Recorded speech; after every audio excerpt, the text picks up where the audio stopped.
I nagle na Śląsku myśmy jako tako stali i nagle nam Kazio Świtoń zorganizował w Katowicach wolne związki zawodowe. Jak zorganizował wolne związki zawodowe, no nas szlak trafił zupełnie. Dlatego zgodnie z przewidywaniami on nie reprezentował żadnymi ludźmi, my nielicznymi. Ściągnął jeszcze Władka Suleckiego, ale za to wysoko podniósł sztandar. No i policja jak runęła z pałkami, to oczywiście rozpieprzała wszystkie szczątki naszej roboty na Śląsku, wyizolowała tego Kazia Świtonia i to jest tylko, że Kazio od czasu do czasu dawał głos, nazywając to wolne związki zawodowe.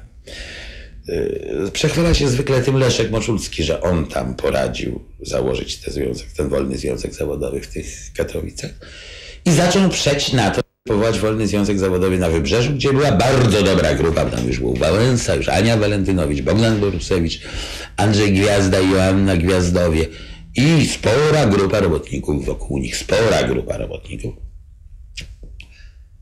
I nagle tam Moczulski przez swoich ludzi chciał po prostu powołać wolny związek zawodowy Wybrzeża i wtedy przyjechał do mnie Krzyś Wyszkowski z listem od Bogdana, że właśnie oni wiedzą, że Moczulski chce założyć u nich wolny związek zawodowy, bo tłumaczy to tak.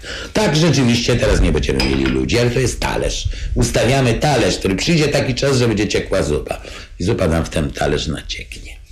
I Bogdan napisał taki list, a Bogdan mówił, że przecież to jest działanie w gwizdek, a trzeba działać w koła. Jak się wywiesza szyld, to jest działanie w gwizdek. Jak uczyło z robotnika, już nieco wcześniej sformułował taką prawidłowość.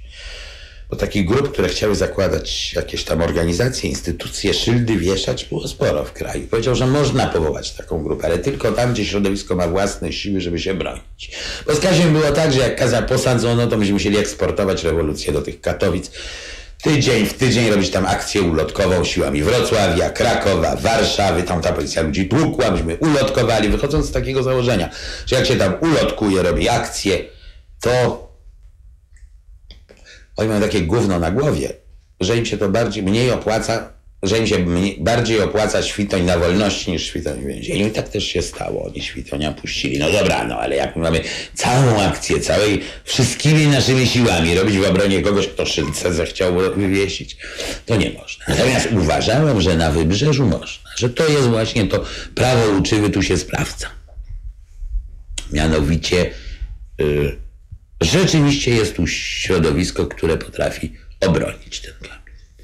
W tym duchu się wypowiedziałem ja i w tym duchu wypowiedziała się redakcja Robotnika, którą Bogdan pytał o radę i w rezultacie na Wybrzeżu wolne związki zawodowe powołano.